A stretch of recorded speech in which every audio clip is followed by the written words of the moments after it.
Yes. Most of you have been brought up, I believe, to have a right to your own opinion. How many of you understand that? Everybody's been brought up to have a right to their own opinion. If you live across the street from me, and I see 10 guys coming out of your apartment, I can have all kinds of opinions, right?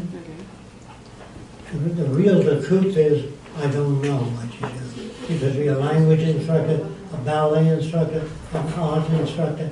The correct answer is I don't know. And when you give everybody a right to their own opinion, it's very dangerous. Because I used to ask people, do you think we'll ever get to the moon? No, not in 1,000 years. I said, have you studied rockets? No. Do you know anything about space? No. But if you give everybody a right to their own opinion, it hurts. Just say, I don't know what you don't know. Is that all right? Okay.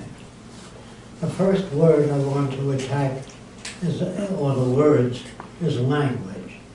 The language that we use every day has been designed hundreds of years ago. Everybody doesn't understand it. Therefore, it's very difficult to talk to people. When you talk to people, they may shake their head, but it has to do with their background, what they hear. They don't always hear what you say. Like if you were brought up in the South, say uneducated region. Can you hear me back there? Okay. You might say, I'm gonna get me a nigger and I'm gonna kick his behind. Is that you speaking or what you pick up from your environment? Every word you use, your mother said cup, table, light, over and over again. Mama, papa, over and over again. Even your facial expressions, happy birthday, all that's picked up from the environment. Do you agree with that? Mm-hmm. Absolutely. Even your facial expressions. If somebody says, my brother was just killed by a Mack truck, you say, oh, I'm so sorry to hear that. You don't even know his brother, but that's what you say automatically. Is that right? Most instances. Therefore, we cannot talk to people. We can talk at them. You can only talk to them if they're technically trained. If you say this unit has 6 transistors, they know exactly what you mean. But when you read the Bible, you pick it up and read it, it's subject to interpretation. He might read it and say, this is what Jesus meant. She might say, oh no, he meant that. He might say, you're both wrong, he meant this. So you have the Lutheran, the Seventh-day Adventist, the Catholic, because it's subject to interpretation, called Tuamotu, about 300 miles east of Tahiti. So I got a job on a boat again and worked my way over. Yes. What year was that? About 65 years ago. About. I wanted to know what things were like in primitive people. When I got there, I brought mirrors and beads, which I was going to give to the natives anyway, to say I didn't come to take anything away from you. I've come to give you these mirrors and beads. They like mirrors and beads. After I was there about an hour and a half, they were already inside my thatched hut. I opened my suitcase and they were giving out my mirrors and beads to one another with a great big grin on their face. But I was somewhat normal then. So I said, you know, what's going on here? And they said, you have too many. I had a lot of mirrors and beads. They didn't understand why it wasn't distributed. Of course, I had a little difficulty with that. But the thing that surprised me most is nobody wore clothing. The men and the women were swimming nude ever since they were 6, 7 years old. And I never saw a male stare at a female body that was brought up there. Can you understand that or not? They look at the eyes of the female when they talk to her. Never, hey, get a load of that chick. That's learned in this country, and England, and France, and Germany. And we think that's the way men are. That isn't the way men are. That's the way they're made by culture. And so everybody doesn't understand what I'm talking about. The culture you live in shapes your values, your books, the movies, the role models, everything. including customs, religion, all that. And religion dates way back. The language is so old that it hardly has a reference. When the Pope comes to this country, he points to God. When he comes to China, he points the wrong way. They didn't know the earth was round the old days. They thought God was up there. If the earth is round, you point to God the wrong way. You go to Brazil, it's sideways. You know what I mean? The Pope apparently doesn't keep up with things. Don't get mad at me if you're Catholic. Just think about what I'm talking. I'm trying to tell you that the world you live in is unreal.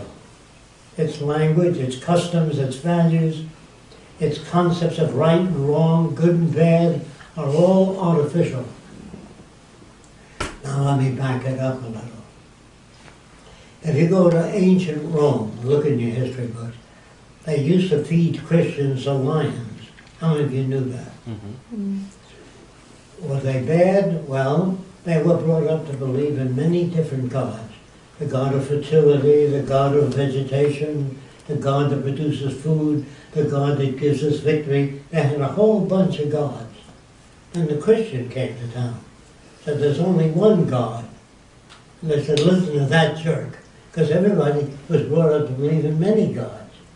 So they said, these people have come here and they're corrupting our society. So they fed them to lions. They put them in an arena and they starved the lions for about a week to put on a good show. They took the clothing off the Christians. The whole family used to come to see Christians being fed to lions. And the kids would say, Daddy, can I come next week to see Christians fed to lions? And Daddy used to say, if you behave yourself. Was Daddy bad? No. Was he stupid? No. He was normal to that culture. Is there anybody that doesn't understand that? Normal to that culture. It also says, judge not lest you be judged. And everybody does jury duty. Judges are the worst. The Supreme Court judges would be considered unbalanced in the future, or unsane. Now all the stuff you're brought up to is to honor these people and look up to them. There's nothing dumber than a politician, but I don't want you to take my word for it. This is what I want you to do. Go up to any politician you admire and say, how can you increase the agricultural yield so people can have more food? They usually say, I don't know.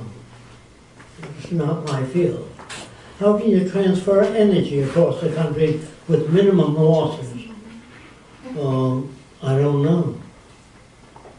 How can you prevent war? I don't know. They really don't know anything. None of them.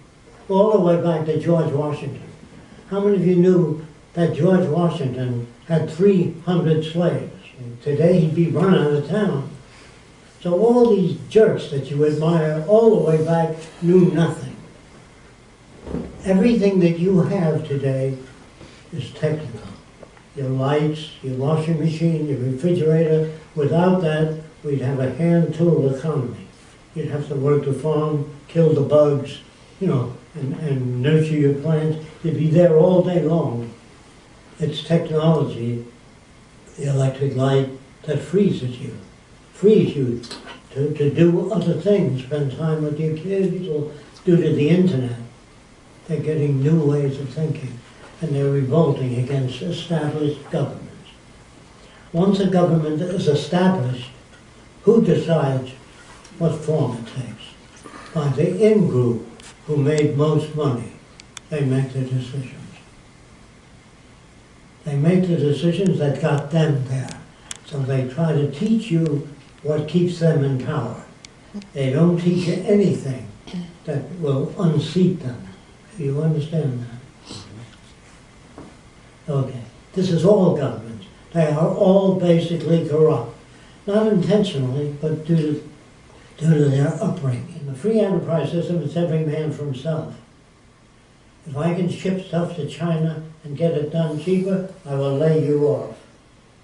I'm not going to give you a pension either, just lay you off. So if it's every man for himself, you can't have decency and ethics. If you work in my department store, and a woman comes over and says, how much is that lamp? And you say, that's $10. She says, I'll take 2. But you being an honest Christian, say if you go 3 stores down, you get the same lamp for $8. You wouldn't be working for me very long. Do you understand that? Decency and ethics is impossible in the monetary system. If I put up $500,000, help you get elected, you owe me a favor, brother. The monetary system corrupts all nations. You don't build a big city when you don't have enough arable land. If you do that, you're going to have malnutrition, territorial disputes. Do you understand that? Territorial disputes do not come up because people are warlike. It comes up because of deprivation. If you deprive people of certain things, if you pay a man minimum wage, and his wife says, honey, I've been wearing the same dress for 3 weeks, I need a new dress. He says, honey, I need a brake job. If I don't get a brake job, I can't get to work. And I don't have enough for a brake job until the next paycheck. So they're up to here in stress. The poor always have been. When they borrow money from a bank, they're in more debt. And this nation thrives, all nations, on debt, putting you in debt. The public, not the wealthy. They put the public in debt. And this can't go anywhere. In other words, Obama bailed out Chevy company because they couldn't compete with Toyota. Toyota turns out a better product than a lower price. And unless Chevy comes up with a blueprint of a cheaper car, more miles per gallon, longer lasting, they will not surpass them. If America does not think of the future, other nations will pass us by, like China. You understand? We have to undo our thinking. That's why an established society is no good. We need an emergent society. Emergent means your computers are getting different every year, lighter, smaller. They do more. Not only do little units, iPods, take pictures, they give you all kinds of information. And in the future, they'll even do more. Our society, we're emergent. You couldn't raise a child the same way. You'd have to revise your school books every 2 years to update them. Do you understand what I'm saying? Good old George Washington. He was a stupid man. All your presidents were stupid, and still are to this day. And all politicians say nothing. When you listen to them, don't take my word. Listen to what they say. Nothing. They never talk about anything. All of them, Democrat, Republican, Communist, Socialist. Where did I get this? During the Depression, 1929 crash. My grandfather said to me, Jacque, he says, people came from all over the world to America, and they brought the languages, the printing press. A guy named Algebra, an Arab, gave us algebra. The ancient Egyptians gave us a zero. He said, we owe so much to so many countries. Never pledge allegiance to any one country. Pledge allegiance to the earth, the trees, the forests, the oceans, and everybody else. And in school, the teacher says, everybody raise your right hand. We're going to pledge allegiance to the flag of the United States. I said, I can't do that. Due to my grandfather. I think I agreed with it. But the teacher didn't like that, so she grabbed me by the ear right to the principal's office. And she said, he doesn't want to pledge allegiance to the flag. And the principal said to the teacher, you're excused. The minute she walked out, he put his arm around me and said, why don't you want to pledge allegiance? Everybody does. I said, everybody once believed the earth was flat. That doesn't make it flat, what everybody believes. He said, what do you think of American history? Well, I said, sir, can I be ruthlessly frank with you? He says, of course, it's the only way to be. I said, strictly BS. I'll say bad science. What's the matter with it? Well, everybody in the history book always does the right thing. They never make mistakes. Edison said he had to make 7,000 different elements to make an electric lamp glow. Everybody made mistakes. Things didn't work out. And so, the first man that built an airplane was really a Frenchman years ago. He looked at the birds flying and says, if only I can fly like a bird. So he made 2 wings, 3 feet long on each side that he wore. And he put his arm in the sleeve, and he figured he'd beat his wings and fly.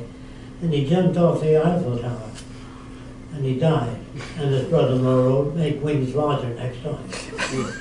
There is no way to know. How do you know how large to make wings before airplanes existed? That means that no human being ever makes a mistake. They don't know.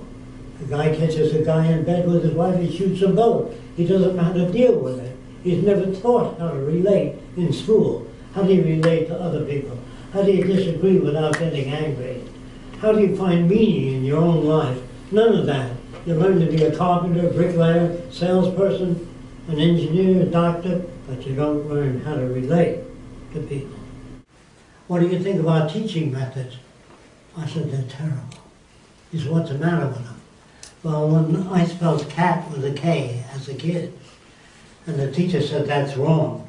Those words don't tell you anything. Think about it. That's wrong. What does that mean? Nothing.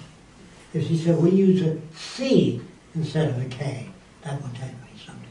But that's wrong, doesn't tell me. She says, that's not what I told you. That doesn't tell me anything. Our language does not have enough information in it. It has bawling out, attitudes, feelings, but little information. I'm trying to tell you that your country is wrong.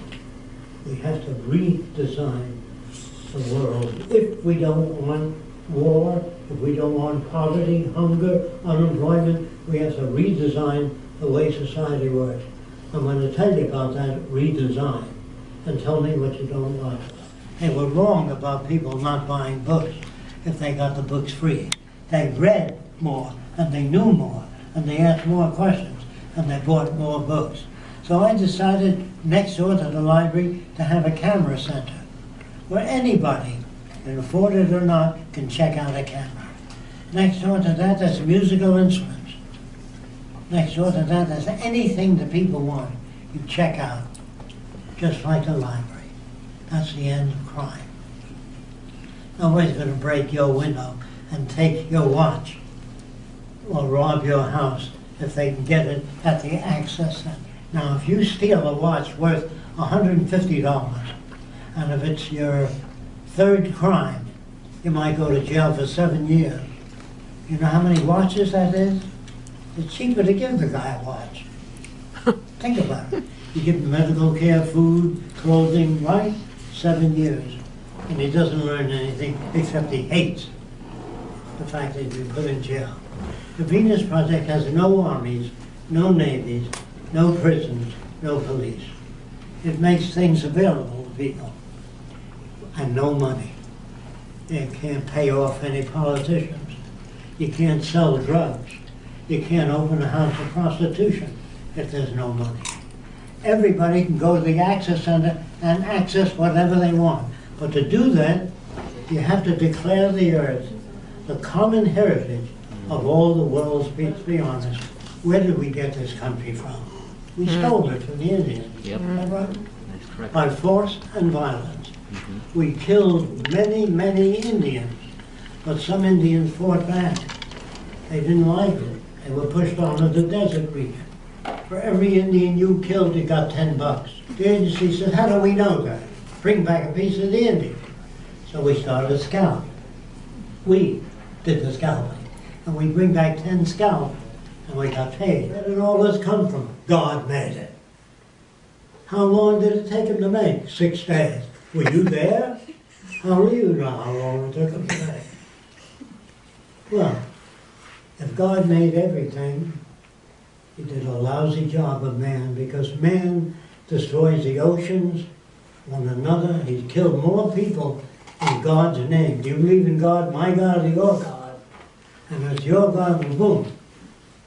My God's the only God. So when you think about it, think about these things, how primitive man is. He still tries to influence God. So we're going to take the kids on a picnic next week, so I'd like the sun to be out. He's telling God what to do. Not only that, But there's a man who says, I got a farm here, and it hasn't rained in 6 weeks. We need rain. And so if you listen to everybody, you get just what you got. The church doesn't deal with these problems. The church, if you carry out the teachings of Christ, you live eternally. Now let's think about that. Suppose you lived in heaven eternally. You're 50,000 years old. You wouldn't want to talk to anybody anymore. You've heard it all. The girl shows you an engagement ring. You say, I've seen that for years. Well, what about, do you understand? You won't find children in music anymore if you're 50,000 years old in heaven. And if you're sitting on a cloud and you look down, you see the starving people of Africa with swollen bellies. Will you have peace up there? When nations are all always at war with each other? The story is ridiculous. God knows everything, and he made a man and a woman, and he made a snake which walked upright, and said to the woman, eat of the fruit of knowledge. And she did, and he kicked them both out. Is this an all-loving God? Doesn't make sense. God said to Noah, I don't like the world I made, according to the Bible, not me. I'm going to flood everything out, everybody, every animal. I want you to build yourself an ark and take 2 kinds of every animal. So he did that. He built an ark. It would be about a mile long if he took 2 kinds of every animal. And who cleans the shit out of that boat? Larry King said, what do you think of Christianity? Once, and I said, it's a wonderful idea. When are they putting it into practice? I never met a person that behaved that way, that loved his enemy, turned the other cheek, no jealousy, never say anything bad about anybody, not judging anybody. I don't know enough about that person to give you my judgment. You don't know what makes a serial killer that kidnaps women and murders them. You don't know. Do you know? I'm going to tell you for the first time, so you'll know. There was a guy named Albert Fish. They believe he ate 45 children. But when they caught him, the public wanted to burn him alive slowly. They hated him.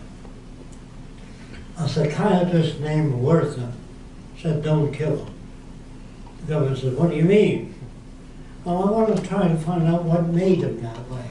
And if I can find that out, I can stop that condition, if I can.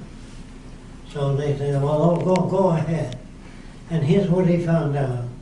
When the boy was 7 years old, he was touching his private parts. All kids touch their head, their ears, without thinking of sex. They touch every part of their body. But his mother was an old-time Baptist. She said, you burn in hell touching that body. That's satanic and evil. And the kid started to shake. And the mother says, at 2 in the morning, he was screaming. So she went in the bedroom. He stuck needles into his genitals because he didn't want to go to hell. Can you understand that or not? And he used to try to take minority kids, Mexicans and blacks, into the woods and try to cut their genitals off to save them from hell. Is he bad? No. He's normal to the environment he came from. There are no bad people. That's why there's no prisons and no police in the same world. We work on people and help them to understand the world they live in. We don't teach them or have the Mickey Mouse Club, where your kid joins some asshole club, which has no meaning at all. And you don't read to children, Cinderella touches a white mouse and it becomes a horse. All kinds of crap that you bring up kids. And then you tell people to always be honest with your children. They tell you that all the time. So the kid says, Daddy, where do babies come from? The stork brings them. Line number 1. Line number 2, how does Santa Claus get down the chimney, Dad? It's only that narrow. Well, we lie to them about a lot of things. And the example we set sets their values. And if you give them a lot of fairy tales while they're growing up, you've damaged their thinking ability.